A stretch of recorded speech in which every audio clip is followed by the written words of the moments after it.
also, and shalom to everybody from the country that you know, Israel, but you don't really know the situation right now. As you heard my bio, I'm very Israeli. You will never tell it by my accent, but you can take my words for it. And Israel today is involved altogether in 3 different fronts, the main one in Gaza Strip, and the another one in the northern part of the country with the Hezbollah and the Judah, Samaria, and the Jordan Valley, the Jordan Baca, as we call it. Now, I know you people that you know Israel and you have personal opinion about it. I will try to do very shortly a kind of a briefing. I will talk a little bit about the past and a lot about the present, and also mention the immediate future, and try to express my own opinion only in some parts of it. So it all began 24 days from now.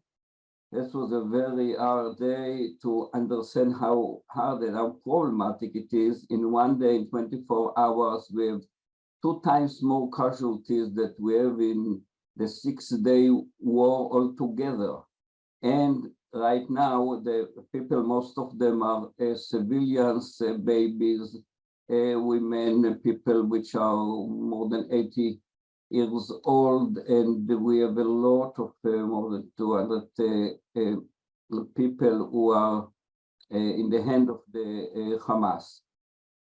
Just to mention, there was a conception that we can live with the Hamas if we are flexible enough and if they give them enough workers that are working in Israel, more than 50,000.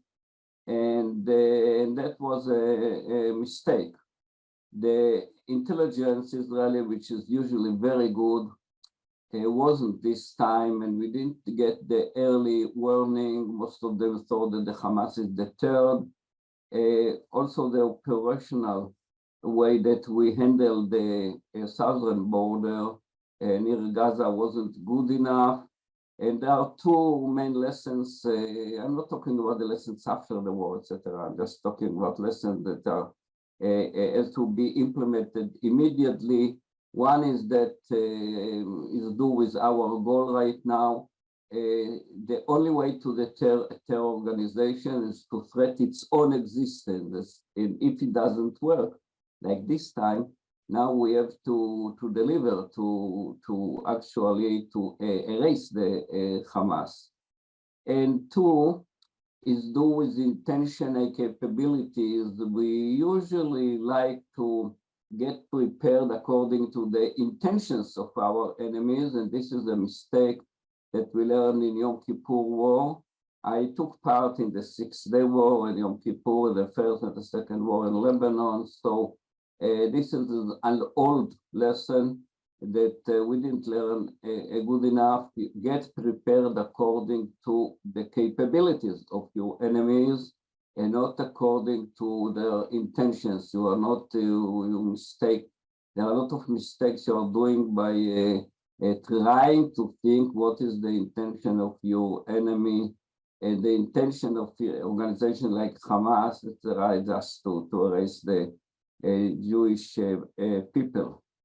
So it took us more than 2 weeks to clear the area, the inside area near the 22 settlements in the northern part of the Negev, near Gaza.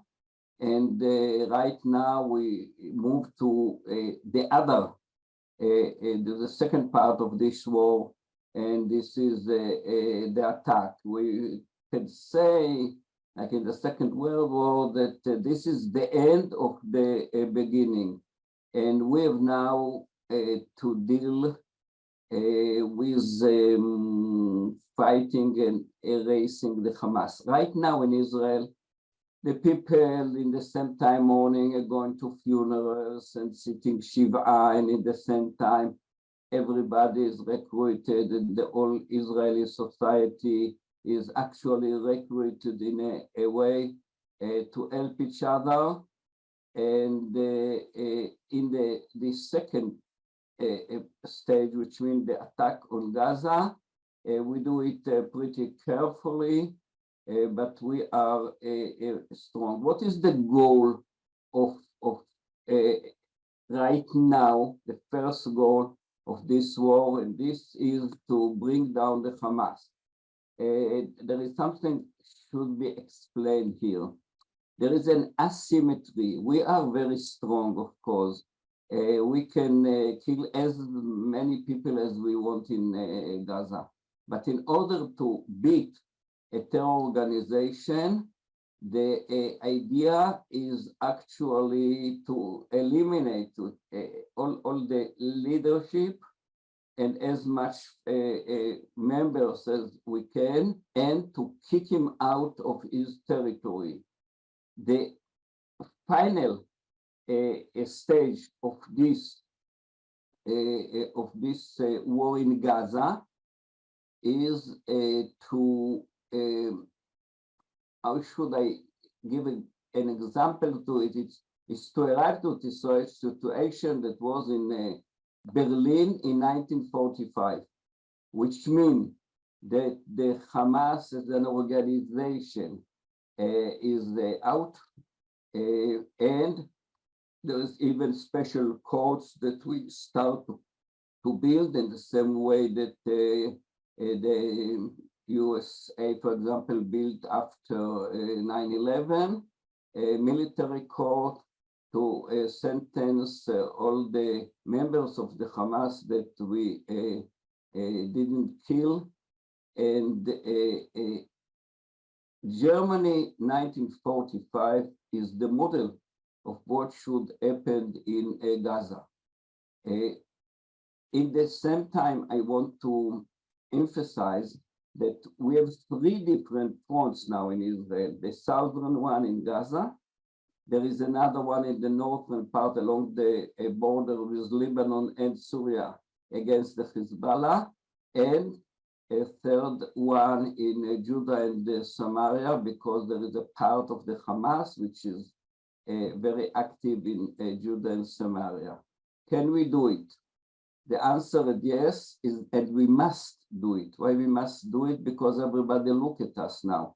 We have enough international credit, especially by the USA and the President Biden, which is very important. Nobody stop us, but everybody look at us.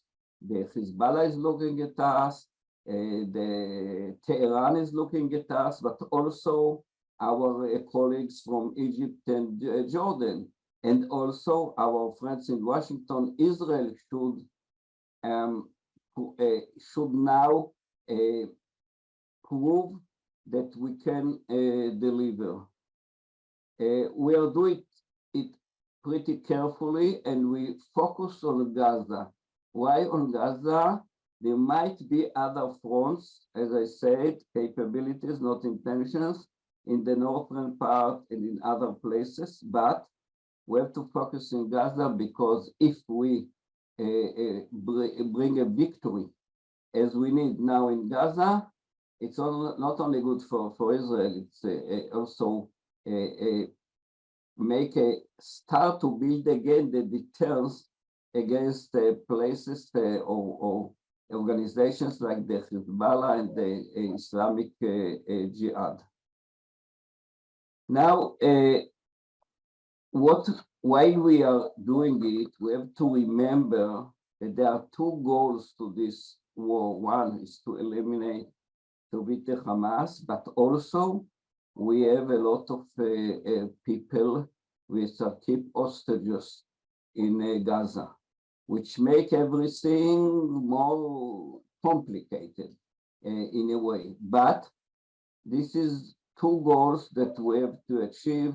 And I can tell you, as a commander who took part in all the wars and special operations in Israel, that every commander all the time has two missions in a way. One is to fulfill the mission, the military or the other mission, and in the same time, take care of his soldiers.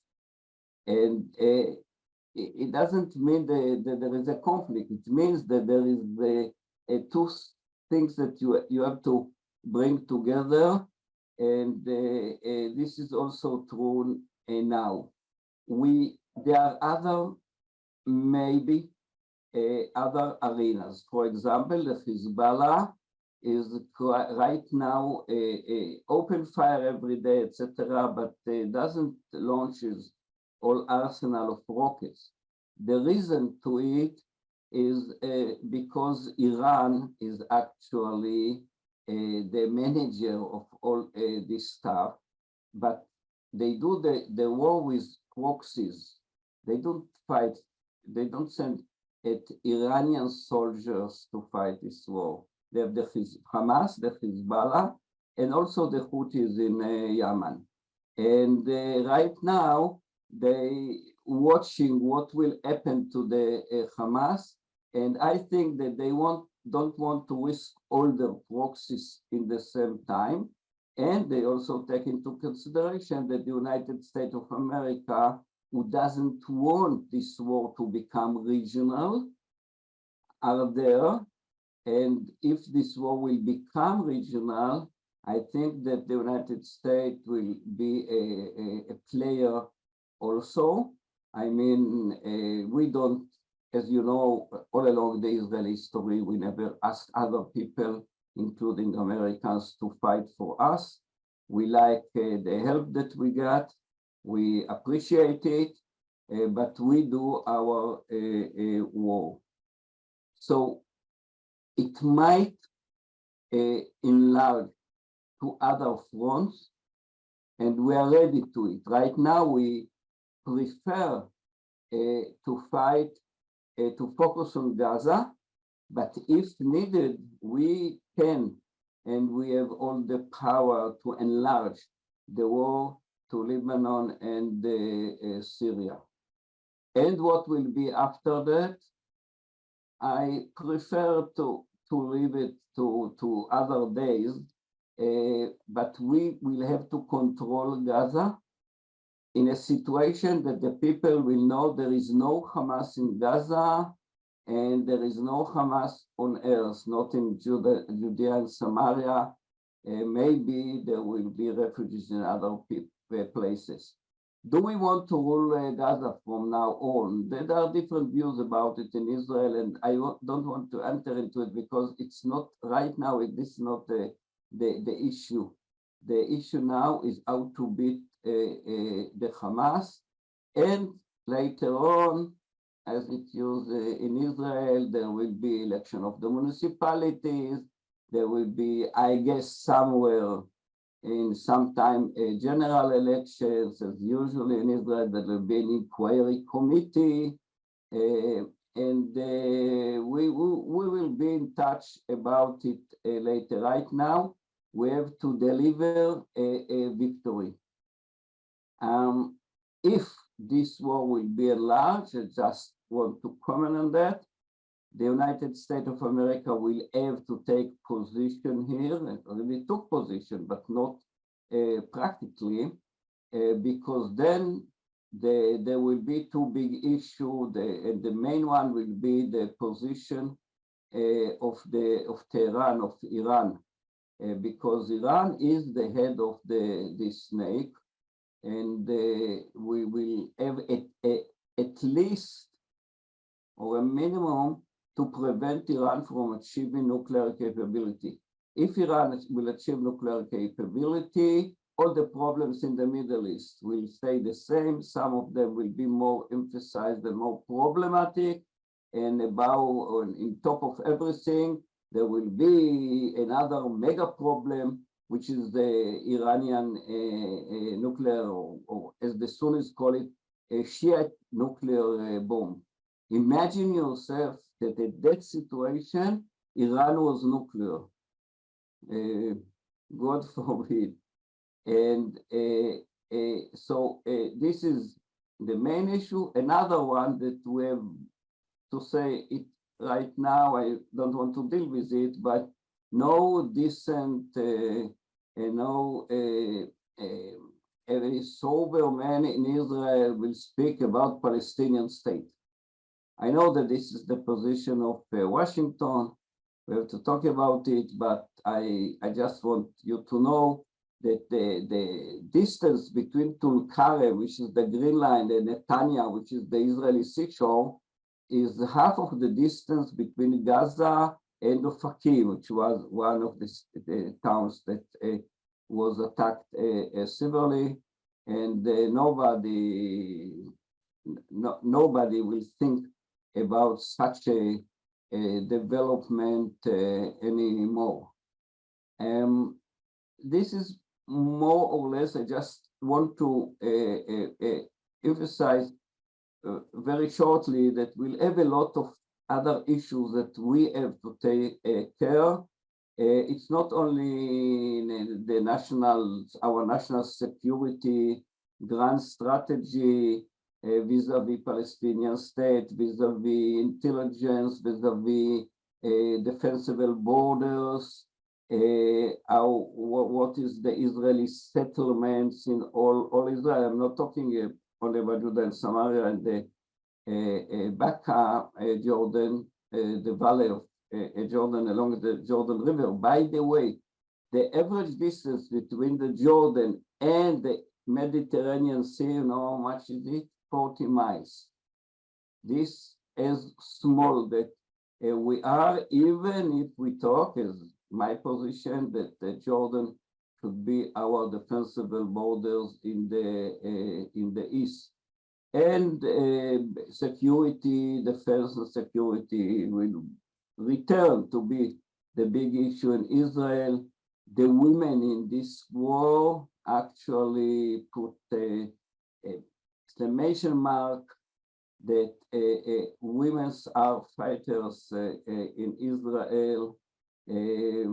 We remember what the UN actually position was in this war.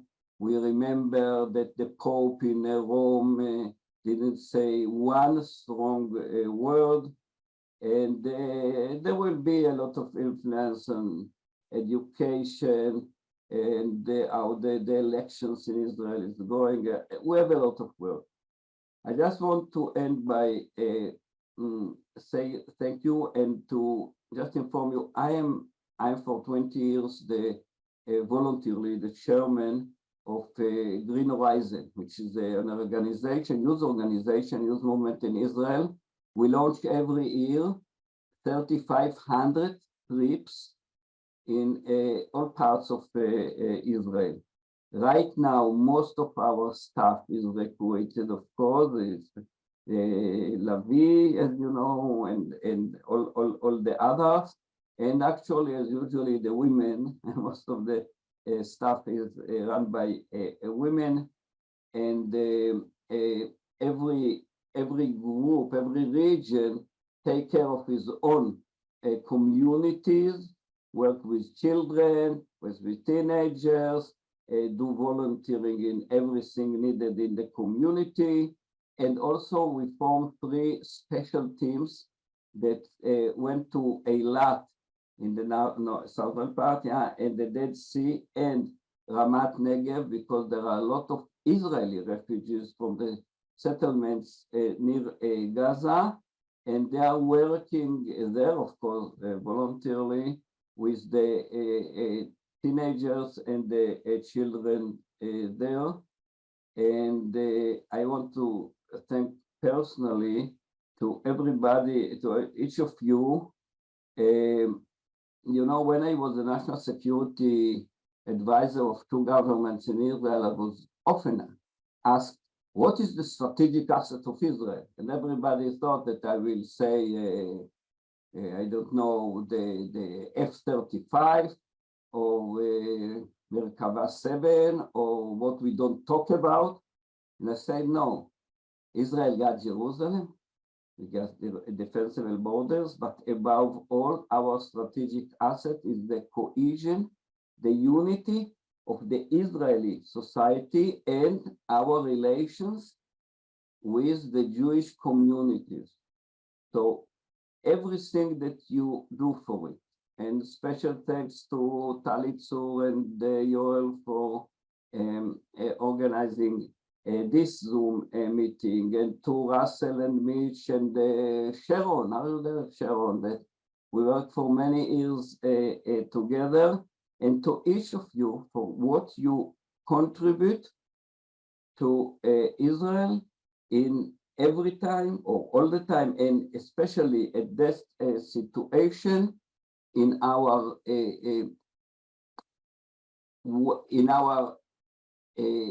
road to be a more Jewish, more democratic, and more secured Israel. Thank you very much.